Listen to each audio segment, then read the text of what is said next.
shout out dito sa mga customer sa Shopee na to diya. So, kamusta mo mga ma'am ug sir, no? So, nalang ko yung may concern mga ma'am ug sir. Regarding ni sa inyo hangguan mga ma'am sir. Item niyo ma'am sir. Before mo click sa inyo hang item mga ma'am sir, tantawa lang sa dintaw ninyo kung legit seller ba ang inyong gipalitan, no? Lantawa ang mga comment ug item kay basig inig-abot ninyo sa inyohang item ma-deliver na mo bisan asa pa nas bukid sa inyohang balay. Kunya pag-abot na mo ngadto i-cancel kay dili mao, nya napoy uban nga nabayaran na, na-deliver na namo ngadto sa system. Unya iuli kay dili kuno mao, no? Dili in taon na problema taon na mo mga rider kay igo ra gyud taon may mapag-deliver. Kami intay nakatapal. Ra katapal in taon ko ani. Gamay ra pero sakit kistugan. Ang amo ani, amo ako galingong gasolina, amo kagalingong kaon. Nya kami makatapal pa mi, no? Mao nang concern in taon namo daan. Kung duduhaan man mo sa inyong mga order, ipang-cancel in taon layo pa.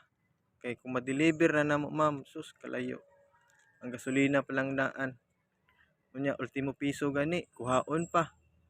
No, na ubang mga customer, pasalamat as mga ubang customer nga ultimo piso in town 3 pesos ihatag na lang nila. Kay pasalamat na lang po taon sa mga rider nga gi-deliver ang ilahang mga parcel, no? Mao na akong concern sa mga customer. Before mo click sa inyong item adto sa Shopee, tantawa itong mga comment ug mga item kung legit ba.